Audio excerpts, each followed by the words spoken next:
We're Naick and Kim. We just spent 2 weeks exploring Rome and we wanted to share with you our favorite places in this beautiful historic city. So here's our top 15 for Rome. This is food coming directly from the gods.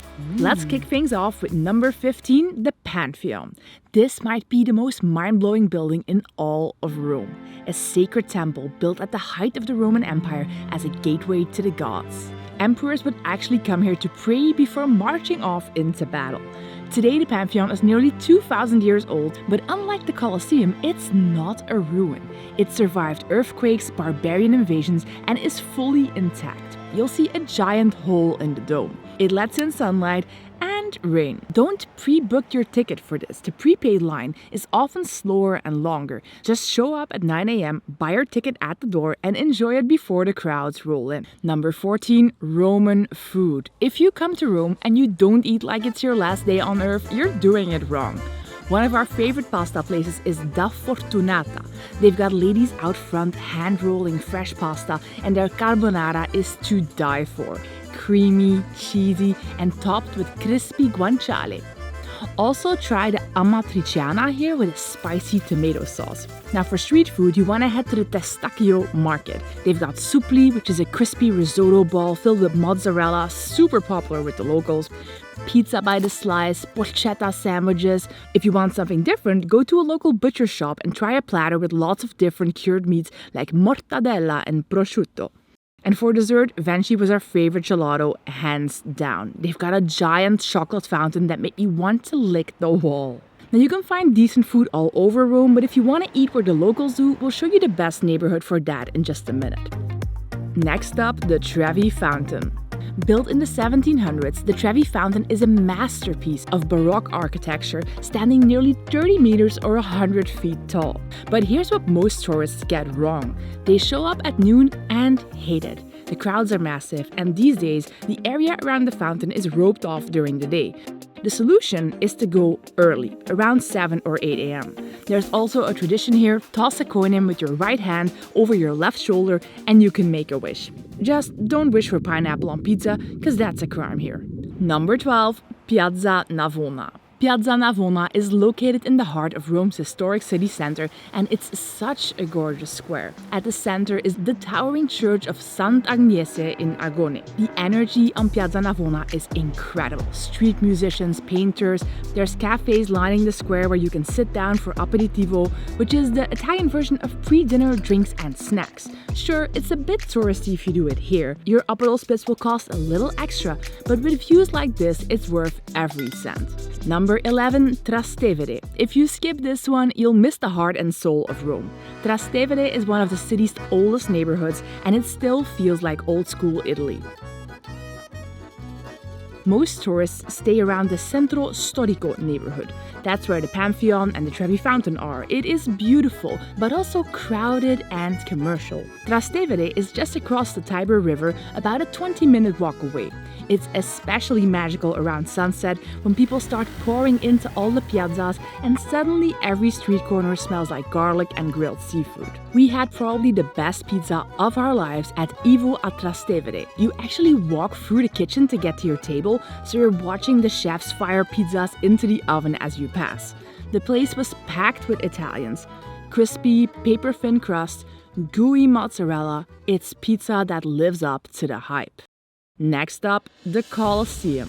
The Colosseum is one of the 7 wonders of the world. This arena could hold 80,000 people, making it the size of a modern sports stadium.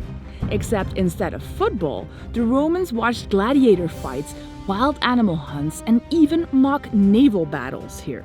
Yes, they actually flooded this entire arena. In Rome, it was go big or go home. Now, we highly recommend taking a tour of the Colosseum. That's what 80% of the people here do, because there are no exhibitions or signs inside that really explain what you're looking at, or even where to go once you enter.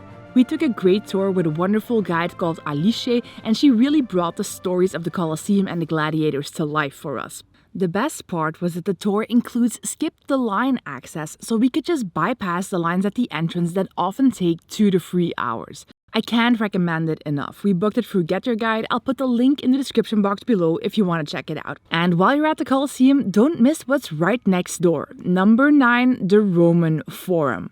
The Colosseum had the spectacles, but the Forum held the power. This was the beating heart of ancient Rome, the center of politics, religion, and daily life. Cicero gave speeches here. Julius Caesar himself walked these streets. However, after the empire collapsed, this place was lost to history. The locals even let their cattle graze among the ruins and started calling it Campo Vaccino, the cow field. It wasn't until the 1700s that people started digging up the ancient city that we see today. Today, the Forum is like an enormous open-air museum filled with temples, arches, and government buildings that date back millennia.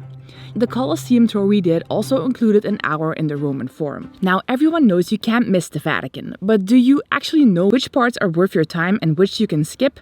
We'll cover that in a minute, plus Rome's most hated monument at the end of the video. Next up, number 8, coffee and Italian breakfast. At least once on your trip, skip the hotel buffet and go for a real Italian breakfast. Forget bacon and eggs. In Rome, it's all about cappuccino e cornetto, a creamy coffee with a classic Italian pastry. It looks like a croissant, but it's softer and often filled with chocolate or pistachio cream. My personal favorite though is the maritoso, a sweet brioche bun stuffed with an irresponsible amount of whipped cream. Let's be honest, nobody comes to Italy to lose weight, and I enjoyed every bite.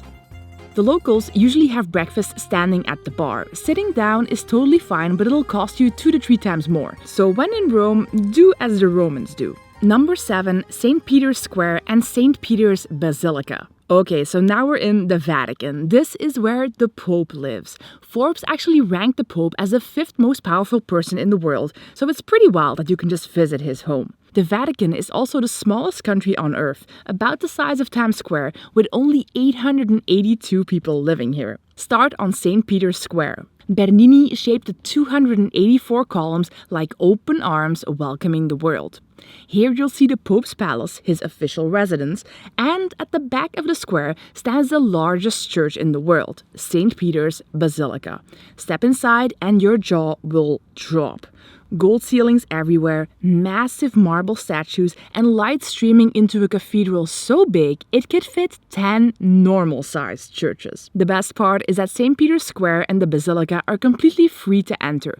No ticket needed, but that is not the case for our next stop though. Number 6, the Vatican Museums. The Vatican Museums weren't built as museums. They began as a private collection of Pope Julius II in the 1500s. Today, they're one of the greatest art museums in the world with an estimated value of over $15 billion.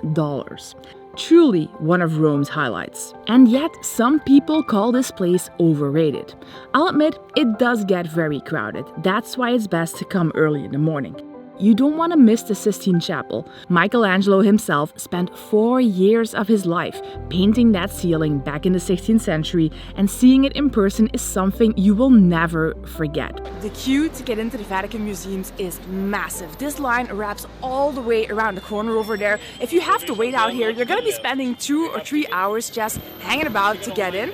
We are not going to do that. We got skip the line tickets on Get Your Guide, which means we get to skip this entire queue. Someone is just going to walk us right up to the entrance. We scan our ticket and boom, we're in. Get Your Guide is a website that we use to book all our tours and activities. It's where we get all our skip the line tickets as well. Honestly, you need these so bad when you come to Rome, or you're gonna lose a ton of time. I'll make a list for you down in the description box of all the tickets that we bought to make it really easy for you. Now, moving on to number 5, the Spanish Steps. The Spanish Steps were built by the French to connect the church at the top with the Spanish embassy at the bottom. And it was all designed by an Italian architect. Only in Rome is that possible. These days, the area is lined with big brand stores and packed with tourists during the day. You can't control the crowds, but you can always get more gelato. And luckily, our favorite spot is just around the corner. Shout out to Vinci. Don't sit down on the steps while eating your ice cream. Fines can reach up to 400 euros, which will seriously eat into your pasta budget. Next up, Castel Sant'Angelo. Castel Sant'Angelo started as Emperor Hadrian's tomb. Basically, it was a giant burial chamber for just one guy. Then it became a medieval fortress and even an emergency bunker for the Pope himself. There's a secret passageway connecting the Vatican to the castle. During a siege in 1527, Pope Clement VII used it to flee here while Rome was being ransacked. He survived, the city didn't. Today it's a museum with a rooftop cafe and you can sip a cappuccino with one of the best views of St. Peter's. Next up, number 3, Borghese Gardens. This is Rome's version of Central Park. The Borghese Gardens were designed in the 1600s as a private park for the Borghese family, one of the most powerful families in the history of Rome. These gardens were a stage to show off wealth, status, and a scandalously good art collection, some of which was reportedly stolen from churches. This once exclusive estate is now totally public and you don't even need a ticket. Locals come here to just catch their breath, to picnic under the pine trees. Walking is one of the best ways to get around Rome, and this is one spot you can't miss. On the southern side of the gardens, you'll find number 2, Piazza del Popolo. This might look like just another grand square, but Piazza del Popolo used to be the first thing travelers saw when they entered Rome. For centuries, this was the northern gateway to the city. And what greeted people on the inside? A massive Egyptian obelisk over 3,000 years old, dragged here by Emperor Augustus after he conquered Egypt. At the south end of the square, you'll see 2 magnificent churches framing the entrance to Via del Corso, Rome's main shopping street. It is wild to think that emperors, merchants, and even invading armies once marched down this exact path. And what's even cooler is that this street is home to what many call the best sandwich shop in all of Italy, Al Antico Vinaio. We've eaten there 5 times in different cities and it never disappoints. The bread, the meat, the cheeses, incredible. Truffle is a big deal in Italy, and our favorite was the tartufo due with creamy pecorino cheese, spicy eggplant, and fantastic Italian ham. At the other end of Via del Corso, you'll reach Piazza Venezia, home to the most hated monument in all of Rome. Number 1, the altar of the fatherland. It's bold, bright, unapologetically massive, and pretty much everyone in Rome hates it. You'll walk past this on your way to the Colosseum. The altar of the fatherland was built by the King of Italy to celebrate the unification of the country back when Venice, Genoa, and Rome were all separate kingdoms. But the locals mockingly call it the wedding cake. They say it's too modern, too huge, and it didn't help that they demolished the house Michelangelo lived in to build it. Now that you know where to go in Rome, make sure you also know what mistakes to avoid. We made a video on things you should never do in Italy, so go and watch that here. Or you can watch this video about the best foods to eat in Rome.